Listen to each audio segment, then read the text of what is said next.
pourront accéder à la superpuissance. Lui-même siégeait au gouvernement du président Wilson de 1913 à 1920. Il y exerçait les fonctions de secrétaire adjoint à la marine. À la fin des années 20, il a été gouverneur de l'État de New York.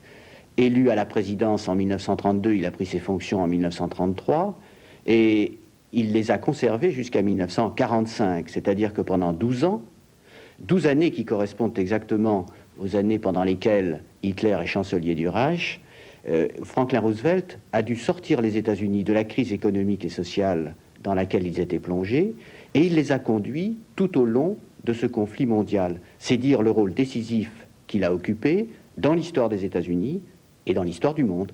Et c'est peut-être dans ces actualités qu'on va voir son entrée en scène véritablement dans la guerre, puisque jusqu'à présent, on savait que l'Amérique aidait l'Angleterre, mais c'est à partir de ces semaines de février que l'aide va changer de nature et va devenir essentielle.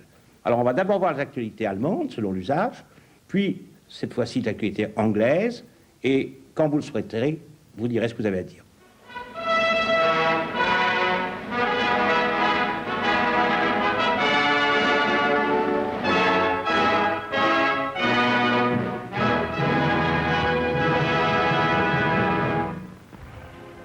Im Mosaiksaal der neuen Reichskanzlei fand in Anwesenheit des Führers der feierliche Staatsakt für den verstorbenen Reichsjustizminister Dr. Gürtner statt.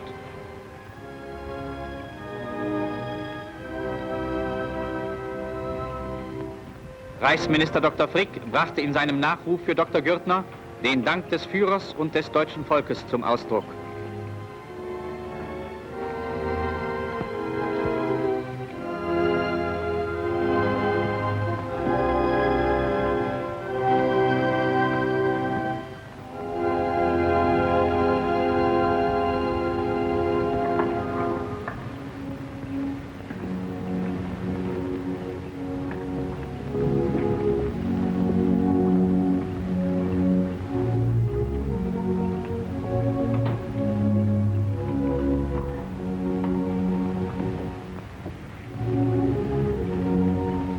Der Führer grüßt zum letzten Mal den ersten Reichsjustizminister des nationalsozialistischen Deutschland.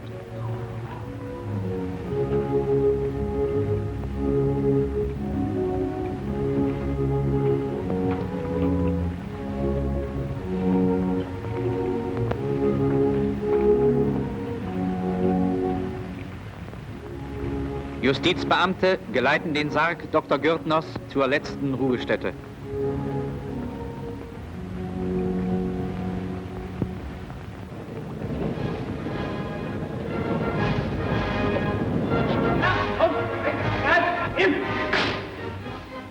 Der Führer empfing in der neuen Reichskanzlei den königlich-ungarischen Honvedminister Wites Karl von Barta, der einer Einladung des Oberkommandos der Wehrmacht nach Deutschland folgte. Vorher hatte der ungarische Honvedminister mit den Herren seiner Begleitung die Schlachtfelder der Maginot-Linie besichtigt.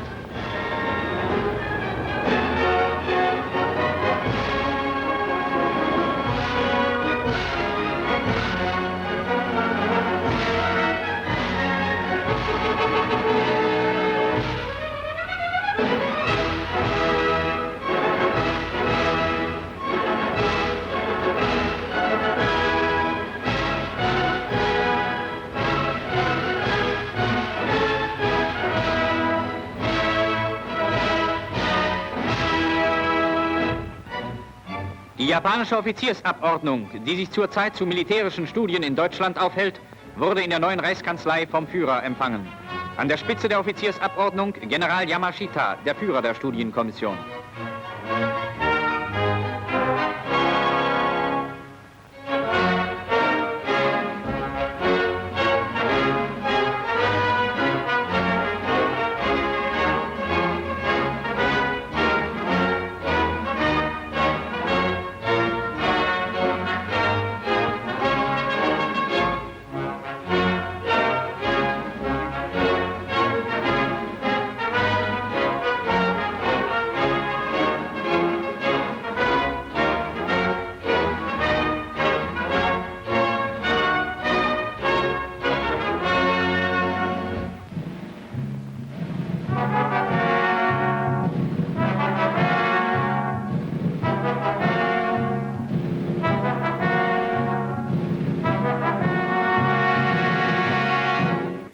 La présence de cette délégation militaire japonaise à Berlin est extrêmement intéressante. D'abord parce qu'elle fait suite au pacte tripartite qui lie le Japon, l'Allemagne et l'Italie et qui a été signé le 27 septembre 1940. Et puis, cette présence des militaires japonais montre toute l'importance que les Japonais attachent au déroulement de la guerre et en particulier soulignent leurs ambitions. Car à l'époque, ce que souhaitait le Japon, c'était d'obtenir une sphère de coprospérité, la grande sphère de coprospérité, c'est comme cela que l'on parlait à Tokyo, qui englobait à la fois Hong Kong, les Philippines, la péninsule indo-chinoise, qui allait jusqu'à Singapour et peut-être jusqu'aux Indes, et qui, vers le sud, pouvait atteindre éventuellement l'Australie. C'est-à-dire qu'en fait, les ambitions du Japon sont immenses. Et il y a une sorte de répartition, si l'on peut dire, du monde entre Japonais et Allemands. Et puis j'ajouterai un point qui me paraît important, c'est que lorsqu'on sait la place que Hitler donne aux doctrines raciales et racistes dans sa propre pensée, eh bien il ne faut pas oublier qu'il fait une exception, mais une exception très opportuniste, à l'égard des Japonais. Au fond, les Japonais sont un peuple jaune, mais un peuple jaune un peu arien, et c'est en ce sens qu'on peut les accepter dans l'Alliance. Oui. Au cours de ces entretiens auxquels participe l'ambassadeur Kuruzu, il y a un échange de paroles assez significatif. Le Japonais lui demande à Hitler mais vous ne voulez pas reconstituer votre empire colonial. Or, on se rappelle que l'empire colonial allemand, d'avant la guerre de 14, comprenait, entre autres, dans le Pacifique, les Mariannes, etc., et pas mal de points d'appui dans ces régions-là. Et Hitler répond à Kuruzu, oui, nous voulons constituer un empire colonial, mais ce sera seulement en Afrique. Ce qui est une manière de lui dire, vous m'avez compris. Vous avez les mains libres. Vous avez les mains libres. Am 30. Januar, dem 8. Jahrestag der nationalsozialistischen Revolution, sprach der Führer vom Sportpalast, der traditionellen Kampfstätte der Berliner Nationalsozialisten, zum deutschen Volk. Einmarsch der Standarten und Fahnen.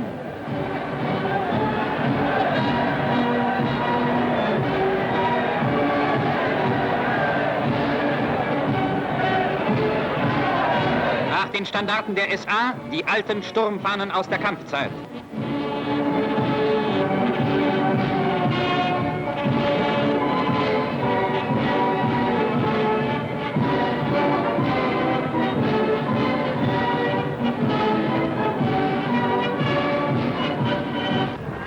Ankunft des Führers.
Minister Dr. Goebbels eröffnet als Gauleiter von Berlin die Massenkundgebung.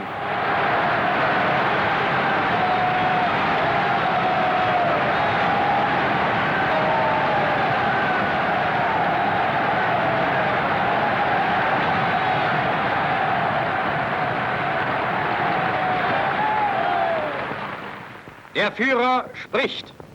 667 Rundfunksender waren angeschlossen und verbreiteten diese Rede über die ganze Welt. Der Führer geißelte den Schandvertrag von Versailles als das größte Unrecht der Geschichte, dessen Beseitigung er immer und immer wieder gefordert habe. Im weiteren Verlauf seiner Rede hielt er scharfe Abrechnung mit den Feinden Deutschlands. Wo wir England schlagen können, so rief der Führer aus, werden wir England schlagen. Das deutsche Volk, das weiß ich und ich bin stolz darauf, ist mit mir verschworen und geht mit mir durch dick und dünn. In diesem Volke ist jetzt wieder ein Geist lebendig geworden, der uns schon einmal lange Zeit begleitet hat. Dieser Fanatismus der Bereitwilligkeit, alles auf uns zu nehmen. Jeden Schlag, den wir empfangen, werden wir mit Zins und Zinseszins zurückgeben. Uns wird das nur härter machen.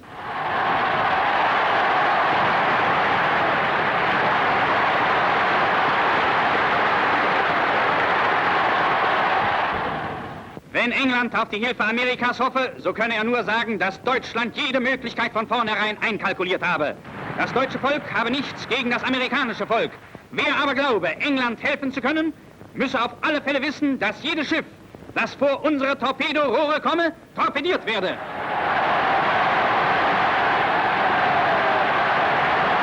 Là, il faut quand même dire un mot, c'est pour ainsi dire la première fois que Hitler, indirectement, menace explicitement les États-Unis.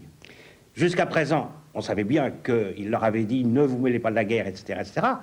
Mais là, plus encore qu'en 17, si j'ose dire, il dit qu'il coulera leur navire, et on sait très bien ce qu'il pense, parce que depuis, on a eu toutes les archives, tous les témoignages, on sait très bien ce qu'il pense. Il pense à ce moment-là, Hitler, qu'il faut qu'il ait vaincu la Russie, et on ne sait pas encore qui va l'attaquer, avant que les États-Unis soient à même de faire une vraie guerre, et il pense que les États-Unis ne seront pas prêts avant 1 an ou 2. Telle est sa tactique. Autrement dit, contre l'Angleterre, on n'a rien pu faire. Il faut vaincre la Russie pour que l'Angleterre puisse pas s'appuyer sur elle, très vite, et il faut la vaincre avant que l'Amérique puisse intervenir, parce qu'autrement, face aux 2 ou aux 3, nous pourrions l'emporter.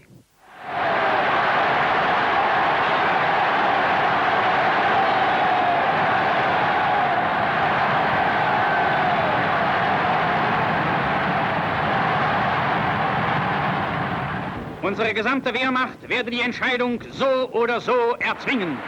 Es ist, so schloss der Führer seine große Rede, eine wunderbare Gemeinschaft, die unser Volk beherrscht. Dass wir für diese Gemeinschaft arbeiten wollen, das sei unser Gelöbnis. Dass wir im Dienste dieser Gemeinschaft den Sieg erringen, ist unser Glaube und unsere Zuversicht. Und dass unser Herrgott in diesem Kampf uns nicht verlassen möge, das soll unser Gebet sein.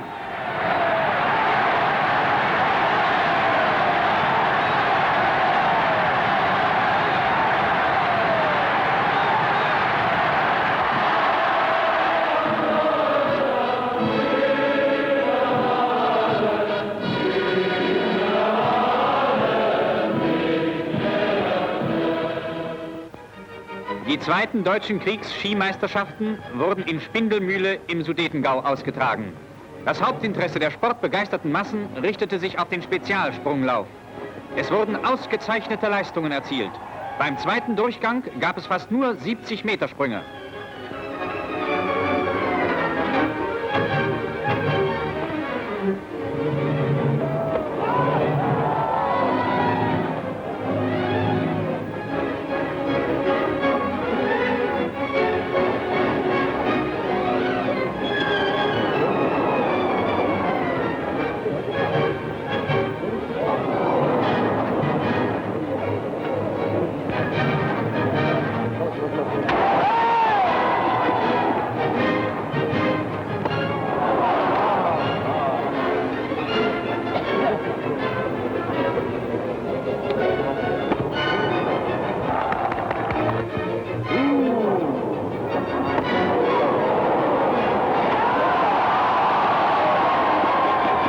Soldat Josef Bradl, der deutsche Weltmeister, stellte mit 81,5 Metern einen neuen Schanzenrekord auf. Eisgang auf der Weichsel. Durch die starke Kälte wurde die Schifffahrt im Generalgouvernement zum großen Teil lahmgelegt.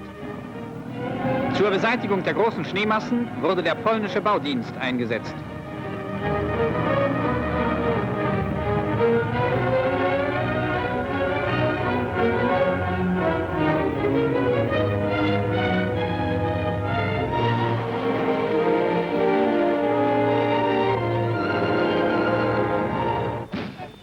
In Kopenhagen zieht die deutsche Wache auf.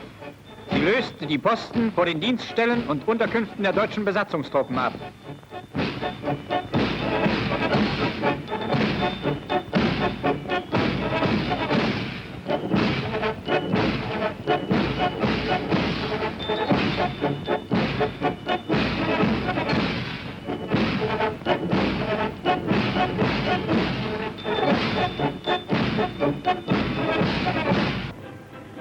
Unsere Fernkampfartillerie an der Kanalküste belegte, wie der Wehrmachtsbericht wiederholt meldete, den Hafen von Dover mit schwerem Feuer.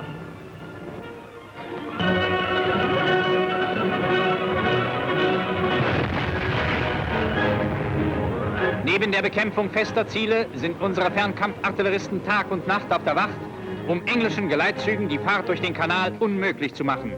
So greifen diese schwersten Waffen unserer Wehrmacht immer wieder in den Kampf gegen England ein. Auch sie bereiten die Stunde der Entscheidung vor.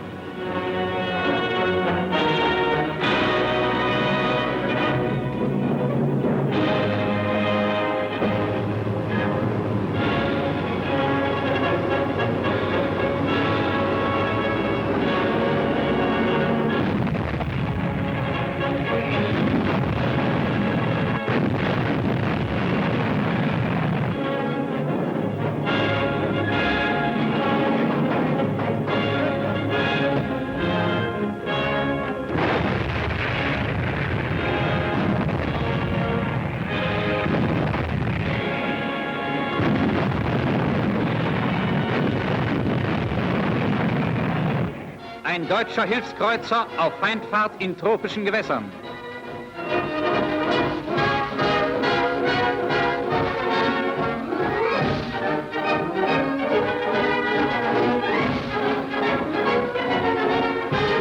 Rheinschiff.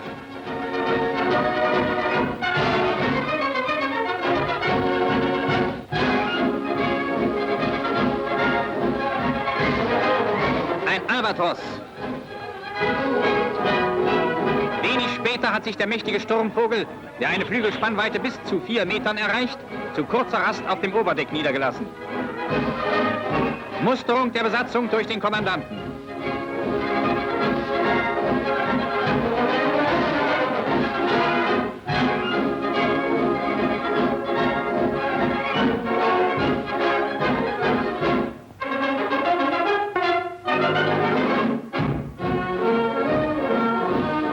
Sportfest an Bord. Die körperliche Gesunderhaltung und die Freizeitgestaltung spielen auf der monatelangen Reise des Schiffes eine wichtige Rolle.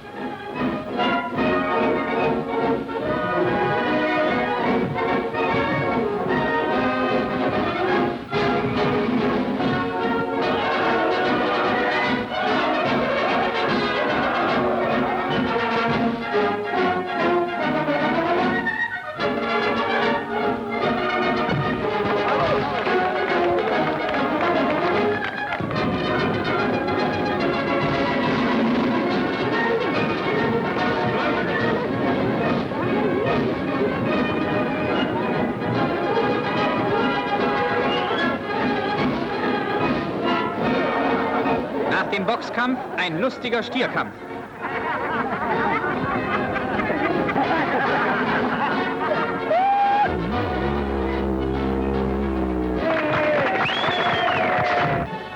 Rauchfahne in Sicht.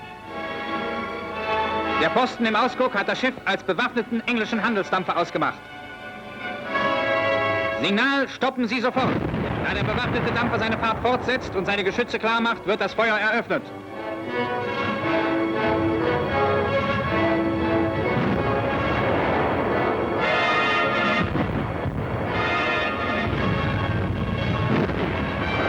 Nach mehreren Salven steht das feindliche Schiff in Flammen.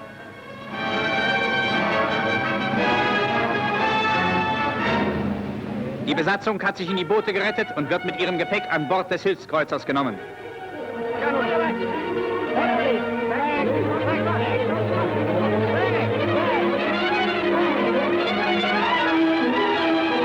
Der Kapitän des versenkten Schiffes meldet sich.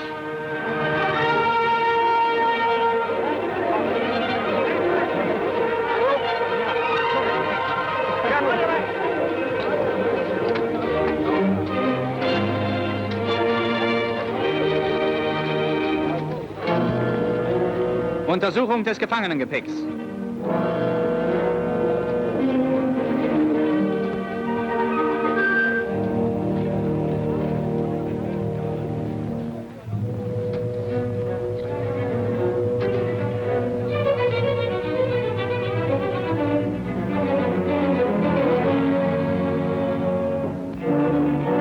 Ein schwer verwundeter Engländer starb an Bord.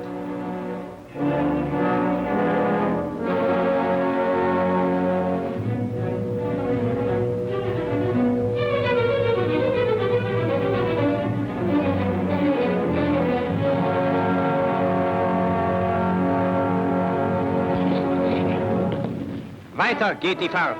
Besonders sorgfältig werden die Rettungsboote und andere Sicherheitseinrichtungen gepflegt.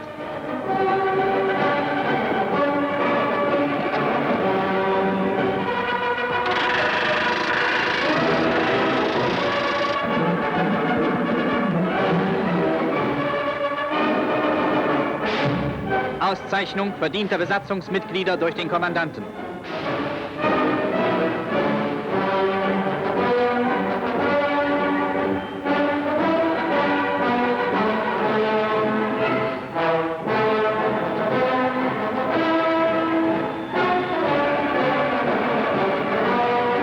Die Gefangenen dürfen täglich mehrere Stunden an Deck verbringen.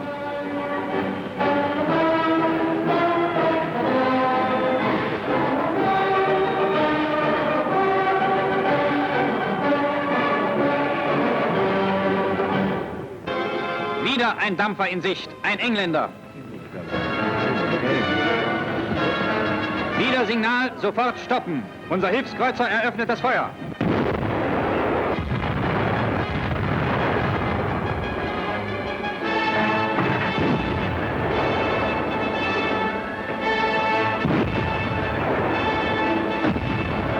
Mit Hilfe des Teleobjektives ist die schwere Bewaffnung des Engländers klar erkennbar.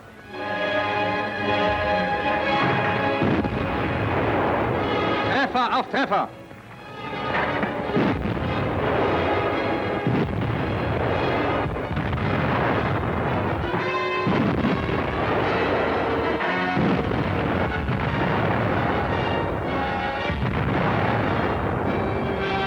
Der Dampfer zeigt schwere Schlagseite. Die Bordwand ist weit aufgerissen. Die Besatzung hat sich in ihre Boote gerettet und kommt längsseit. Die Boote sind voll Wasser, die Planken völlig morsch.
Wieder sinkt ein großer englischer Frachter in die Tiefe.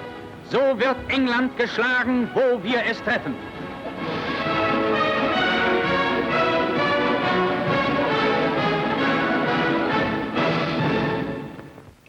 André Caspi, vous qui êtes professeur d'histoire américaine à la Sorbonne, comment vous réagissez devant ces images allemandes? Il me semble tout d'abord qu'on peut relever trois traits dans ces actualités. Tout d'abord, on voit une Europe germanisée. Et une Europe germanisée dans laquelle les Allemands exercent toute leur puissance. Deuxièmement, on aperçoit une force particulièrement puissante qui tient à l'armée, qui tient à la marine, qui tient à l'aviation, c'est-à-dire qu'ils ont les moyens de cette puissance. Et puis, j'ai aussi beaucoup apprécié les passages qui concernent le sport.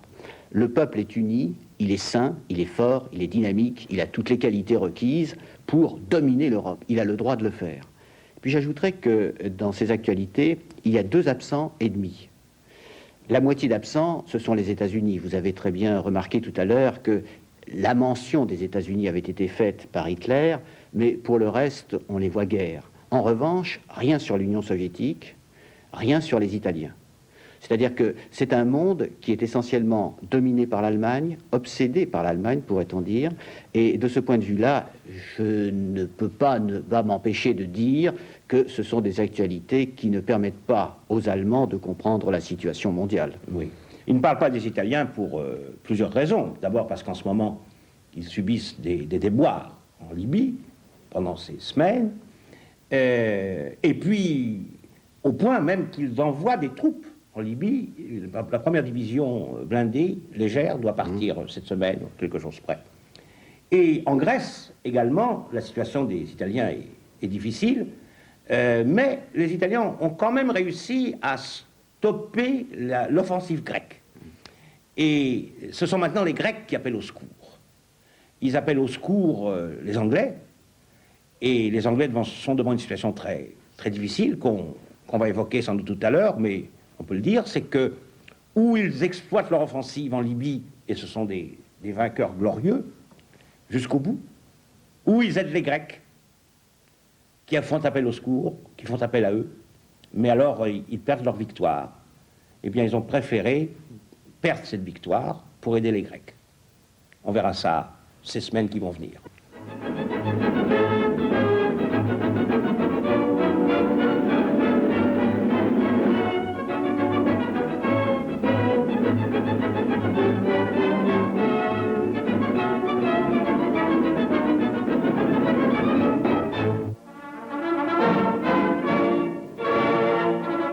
South Africa's Premier and Commander-in-Chief is setting off by plane for a visit to the Springboks at the front.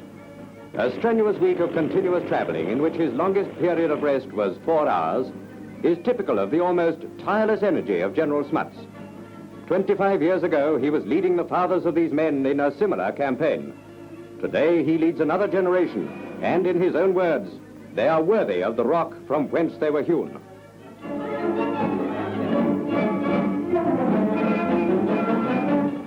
South African women transport drivers, known as Mozzies, are doing good work under war conditions and proving that they can stand up to the test as well as the men. At an advanced Air Force station, General Smuts meets some of the members of democracy's great cavalry of the clouds. A happy reunion of father and son, General Jan Smuts and Second Lieutenant Jan Smuts of the Engineering Corps. A soldier among soldiers, Yoni, as he's affectionately called, is proud of what the boys are doing. Thousands of Melbourne punters have got their shirts on champion Ajax, the 40,000-pound stake winner. Star number 2 is Bo Beat from New Zealand, and number 3, Bo Leave from the same stable. It's a field of 6, and they're away to a bad start. The adjutant is on the move, and Bo Leave is slowly away. Ajax and Bo Beat jump out smartly, and these two great horses race to the front. Bo Beat has the edge on Ajax and shrewdly takes the rails as they speed round this tricky course with its unusual turns. They hit the straight, with Bo Beat still holding his slight lead over Ajax. In the drive to the post, it becomes one of the greatest battles of the season. Slow motion analyzes it for you. Bo Beat on the rails still holds Ajax, and behind them, watch Bo Leave. His jockey stymied, he can't get through, or he can't go round. Now Bo Leave squeezes in between them. It's a grandstand finish. Bo Beat stalls off Ajax and the champion runs in second. Well, the crowd had quite an opinion of Ajax once. They've still got it with a difference. Take that smile off your face, Bo Beat.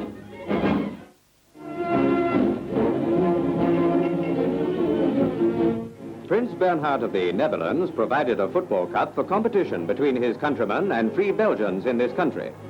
More than 5,000 people see the match, which proves that Dutch and Belgian players have a clever style which appeals to British soccer fans. The goalkeepers are kept busy and play the usual spectacular continental game, but goals come thick and heavy, 1-1, 2-2, and finally 3-all.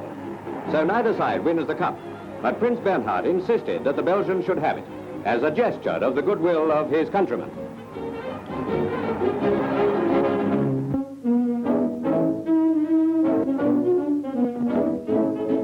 The bad boys of Boston are Joe Cox and Marvin Westenberg. Look out, folks, he's coming your way again. Boy, oh boy, do they love each other. Marvin wants to bust Joe wide open, but the referee tries to choke him off the idea, and that's good enough for Joe. Watch yourself, Marvin, here he comes. Well, now Marvin goes haywire. He chins the referee and then takes a poke at Joe's trainer. Anything to please the customers, and Mr. Marvin won't take no for an answer. Out you go. He's gone crazy, plain nuts, and you too, buzz off.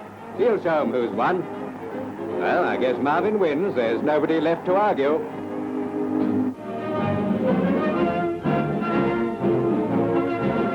The Prime Minister, in a hustling tour of Portsmouth Dockyard, pays a visit to Nelson's flagship Victory. England expects that every man these days will carry his gas mask. That's an example set by Mr. Churchill, as, in company with President Roosevelt's special envoy, Mr. Harry Hopkins, he acknowledges the cheers of the dockyard workmen.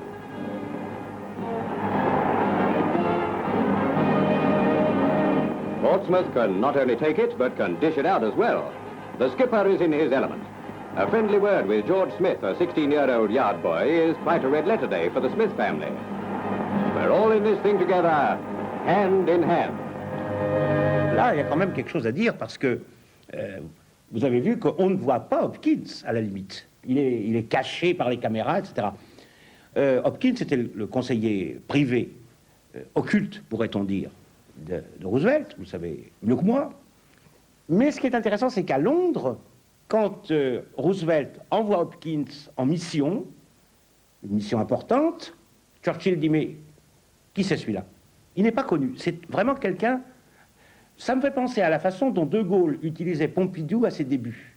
Personne ne connaissait Pompidou, puisque ce n'était pas un parlementaire, ce n'était pas un homme politique. Il l'envoyait dans des missions secrètes, par exemple en Algérie, des choses comme ça. Et quand il arrivait, personne ne savait que c'était lui. Là, c'est la même chose. Quand Hopkins arrive, personne ne sait que c'est lui. D'ailleurs, on ne l'annonce même pas dans le titre, alors qu'il apporte un message fondamental, c'est que Roosevelt veut faire savoir à l'Angleterre qu'à partir de désormais, maintenant qu'il est intronisé, qu'il a le pouvoir, l'Angleterre peut compter sur l'Amérique, mais beaucoup plus qu'elle ne le croit. Et ça va être le pré-bail dont il va être question tout à l'heure, nous en parlerons, puisque c'est le grand tournant des rapports anglo-américains.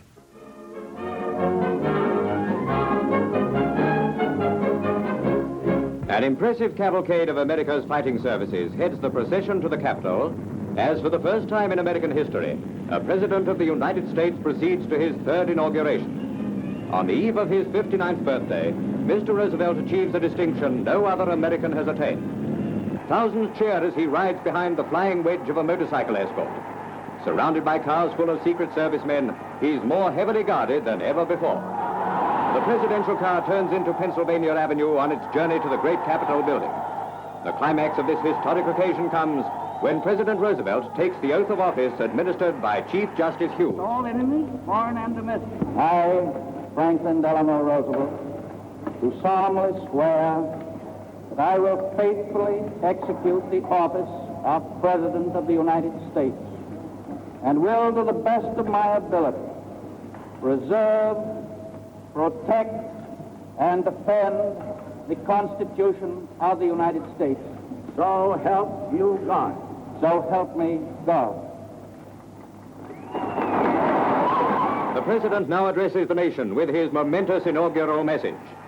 In the face of great perils never before encountered, our strong purpose is to protect and to perpetuate the integrity of democracy. At the newly convened 77th Congress, a message of profound import. Let us say to the democracy, we Americans are vitally concerned in your defense of freedom. We shall send you in ever-increasing numbers, ships, planes, tanks, guns. That is our purpose and our pledge. C'est très important de commenter cette réélection de Franklin Roosevelt. Il a donc été élu une première fois en 1932 et réélu en 1936. On le voit là entrer en fonction pour la troisième fois, ce qui en effet n'avait jamais été, ça ne s'était jamais passé encore dans l'histoire des États-Unis. Non pas que ce soit interdit par la Constitution n'en dit rien, mais c'est qu'il y avait un précédent, et le précédent c'était celui du premier président des États-Unis, George Washington, qui avait exercé 2 mandats. Ses successeurs en avaient donc déduit qu'il serait inconvenant d'essayer d'en exercer un 3e. Franklin Roosevelt a rompu avec le précédent. Et s'il a rompu avec le précédent, c'est parce qu'il estimait qu'en 1940, la situation internationale était si tendue qu'il ne pouvait pas être pensable de changer l'équipage au milieu du gué. Il fallait qu'il poursuive. Alors évidemment, il l'a fait avec un certain suspense. Il a attendu le dernier moment pour déclarer sa candidature. Et il s'est opposé à un républicain, Wendell Willkie, que l'on voit également dans ses actualités, et qui est un personnage très particulier. C'est un ancien démocrate qui vient d'adhérer au Parti républicain. C'est un homme qui, sur le plan de la politique étrangère, a des positions très proches de celles du président Roosevelt, et qui, même sur les réformes économiques et sociales, n'est pas très éloigné du président. Et c'est ce qui explique que Roosevelt n'ait pas eu de grandes difficultés à remporter cette élection en novembre 1940. Cela dit, et j'en termine sur ce point, il ne faut pas oublier que Roosevelt, qui est né en 1882, qui a donc 59 ans, comme le dit le commentaire, Roosevelt est un homme malade. Il a été frappé par la poliomyélite en 1921, c'est-à-dire à l'âge de 39 ans, et depuis cette époque-là, il ne se déplace que sur une chaise roulante, ou bien appuyé sur des cannes, ou bien au bras de son fils ou d'un garde du corps. Or, vous l'avez constaté, sur ces images, on le voit toujours en position normale. C'est-à-dire que beaucoup d'Américains de cette époque ne savaient pas que leur président était un handicapé. Et je crois que cela est un témoignage, je crois, du courage que manifeste le président Roosevelt dans les circonstances les plus difficiles qu'il rencontre à cette époque-là. Home in America from a visit to England is the war correspondent Quentin Reynolds. Listen to his opinion. It was a great privilege to live in the home of the really brave. London has been taking a beating, but there's no reason for America to feel sorry for London. London doesn't feel sorry for herself. London can really take it. And now 3 New York firemen who have seen Britain under the Blitz, and Chief Deasy tells of our firemen. These men are doing wonderful work. They're on the job day and night. Danger doesn't mean a thing to them. They're always ready and always going. And I must say that we all think that they got as much nerve as any gang of men that we ever seen in this world. The idea of England folding up, that's a joke. That outfit will never fold up. They've got just as much guts as anybody in this man's world has. And they'll carry right on. Anybody thinks they're going to fold up, they're crazy.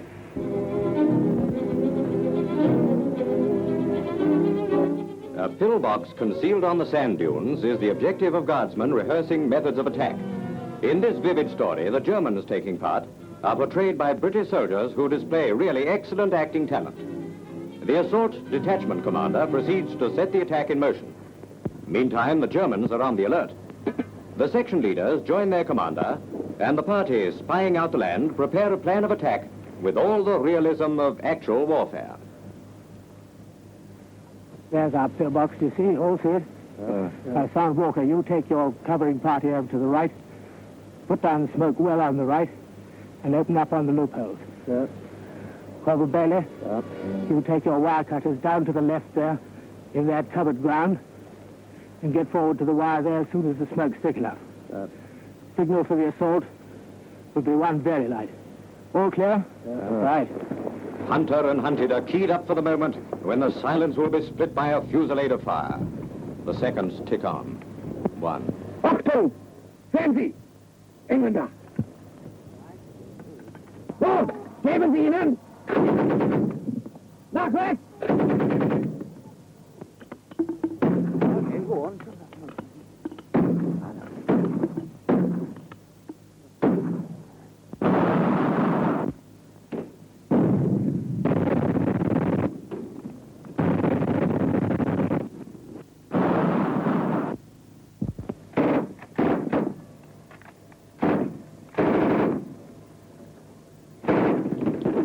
The wire-cutting section dash out from behind cover to cut the wire.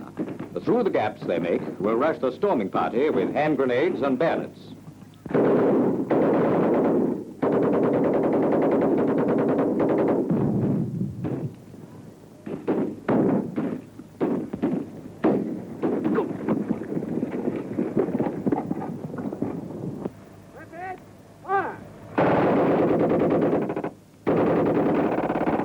Up guards an atom. They're ready for the taking.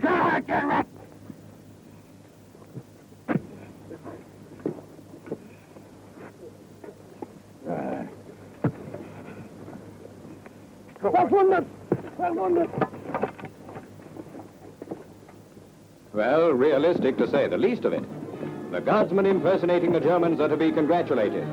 When the time comes, they can redeem the indignity by expressing their feelings on the real thing.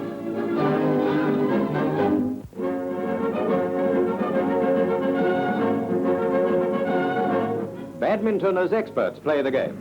Introducing Scotland's Ken Davidson in the far court and Canada's Hugh Forgy, two of the greatest international champions ever to hit a shuttlecock. You don't have to play to appreciate Ken's dazzling style. He simply picks them off his feet and plays them round his back. Wizards at the net, the skill of these boys is simply breathtaking.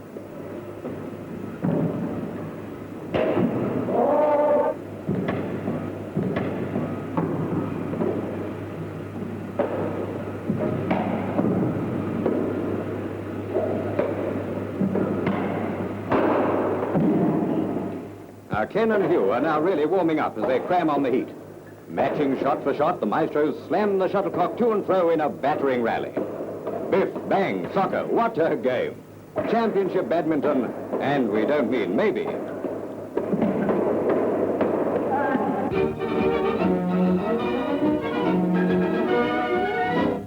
On the eve of his return to America, Mr. Wendell Willkie goes to the Midlands in pursuance of his Talks with the Man in the Street program. It is with genuine regret that we say goodbye to him. He is hastening back to give evidence before the American Senate Committee on the Lease and Lend Bill, and assures us that he'll champion our cause and urge yet more help for Britain. Everywhere and with everyone, he has left an impression of sincerity and friendship. After a last-minute and literally flying visit to see Mr. De Valera, Mr. Willkie was received by His Majesty the King, with whom he remained in conversation for some time. Almost his last words in this country were, "I hope that America will give you such aid as will enable you shortly to win through."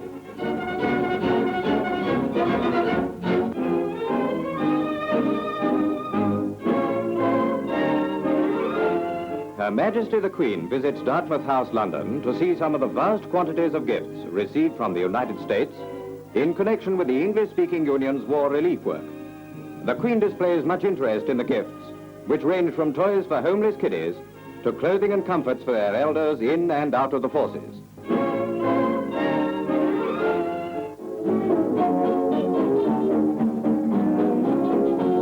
Yes, it's clothes that make the man. Make him stop and stare at some of the latest fashions from Florida. So if you're thinking of taking your holidays on the Riviera this year, here's something you can buy your secretary. The newest bathing costumes are more unlike fur coats than ever, just brief and to the point. If the flowers in some of the designs do get a watering, they're lucky.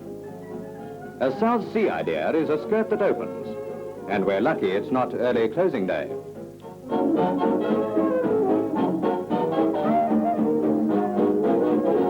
The Ministry of Health wants us all to wear germ masks to prevent colds and flu from spreading, particularly in the shelters. They'll certainly cause some of us to scratch our poles. Oh, lady, what big eyes you've got. Although the masks are intended for a serious purpose, there's no reason on earth for them to be unattractive. Oh, to hell with the germs.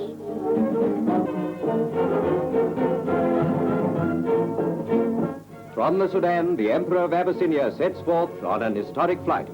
He's returning to the country he ruled until the Italians overran it. At the frontier, the Emperor, for the first time for 5 years, sets foot upon his own soil. He's accompanied by the Crown Prince, the Duke of Hara, and warrior chief Ras Kassa. There follows a solemn ceremony as British officers already firmly established in the occupied territory receive the Emperor and his party and accord the returned exiles an official welcome. The ceremony is of such significance that the Crown Prince himself makes a photographic record of it. And now the most dramatic scene of all, the breaking of the red, green, and gold flag of Ethiopia by His Majesty, who said, "I am entering Ethiopia with full confidence of assistance from the British government in order to crush our common enemy." Soon will Haile Selassie make good his promise to reinstate the white marble statue of the Lion of Judah in the square at Addis Ababa.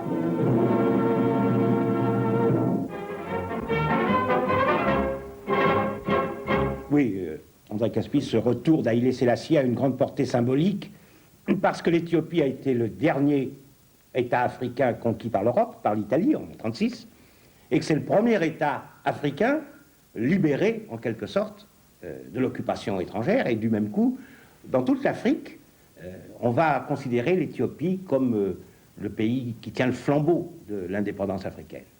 Mais on doit surtout parler des États-Unis, et nous aimerions savoir un peu ce fameux pré-bail, qu'est-ce que c'est, puisque c'est Roosevelt qui va maintenant, après le voyage de Hopkins, le mettre en place. Qu'est-ce que ça veut dire et qu'est-ce que ça implique? Écoutez, je crois que le plus simple, c'est de penser à la manière dont le président Roosevelt a présenté les choses lui-même dans une de ses causeries au coin du feu en décembre 1940. Churchill lui demandait son aide matérielle. Churchill disait « L'Angleterre a besoin d'armement et elle n'a plus de quoi les payer. Alors que pouvez-vous faire ?» Et Roosevelt a trouvé la solution. Il a dit à ses compatriotes « Supposez que votre voisin ait sa maison qui prenne feu. Que faites-vous ? Vous lui prêtez votre tuyau d'arrosage et vous ne le lui vendez pas. Vous lui dites « Voisin, j'ai un tuyau d'arrosage, tu t'en sers et lorsque ce sera fini, tu me le rendras. » Eh bien, nous devons faire la même chose, dit Roosevelt, à l'égard des Anglais. Ils nous protègent d'une certaine manière, ils assurent la sécurité de l'Atlantique. Ils nous évitent du coup d'entrer dans la guerre. Il faut donc que nous devenions le grand arsenal de la démocratie. C'est une expression extrêmement importante. Il paraît que cette expression a été inventée par Jean Monnet, qui à cette époque-là vivait à Washington. Cela veut dire que les États-Unis continuent à défendre les démocraties. Ils sont un arsenal, en ce sens, ils ne se battent pas. Ils sont un grand arsenal, c'est un projet, c'est un dessein qui peut créer le sursaut de l'ensemble de la nation. Et c'est cela qui va donner lieu à cette proposition de loi qui porte le numéro très symbolique de 1776, c'est-à-dire la date de naissance des États-Unis, un projet de loi qui sera adopté par le Congrès en mars 1941 et qui va permettre aux États-Unis de fournir les armements nécessaires. Savez-vous, par exemple, que pour les armes qui ont permis d'abattre l'Allemagne nazie, les États-Unis en ont fabriqué 35%. Pour les armes qui ont servi à abattre le Japon, les États-Unis en ont fabriqué 86%. Et cela à partir de décembre 1941, alors que les États-Unis sont eux-mêmes dans la guerre. Oui. C'est dire que cette loi sur le pré-bail, qui permet de prêter, qui permet en fait de donner des armes aux Alliés, est extrêmement décisive dans l'histoire du second conflit mondial. L'expression l'arsenal des démocraties marque bien le tournant. C'est-à-dire que désormais, le statut de l'Amérique dans la guerre est bien fixé. Elle va aider les démocraties. Et sans le vouloir, Roosevelt donne au même moment une sorte de carte de la guerre, puisqu'il dit les démocraties, c'est-à-dire l'Angleterre, la Chine et la Grèce, c'est-à-dire les trois pays qui se battent contre le fascisme, le nazisme et en quelque sorte l'ennemi commun. Oui, mais ça peut très bien s'étendre en dehors de la sphère des démocraties, puisque à partir de juillet 1941, lorsque l'Union soviétique est elle-même dans la guerre, les États-Unis accordent à l'Union soviétique le bénéfice de la loi du pré-bail, ce qui veut dire que désormais, les États-Unis ont renoncé à l'idée de prêter de l'argent, ils ont supprimé le problème des dettes de guerre, puisqu'ils donnent cet armement et que cela évite tous les inconvénients qui ont été créés par la suite de la Première Guerre mondiale. Bien sûr. Au fond, ce pré-bail présente deux caractéristiques. Premièrement, on prête sans discussion et largement. Et deuxièmement, on ne demande pas le remboursement comme en 14-18, ce qui est tout à fait nouveau. Voilà. Merci André Caspi de nous avoir ainsi fait comprendre les dessus et les dessous de la loi pré-bail.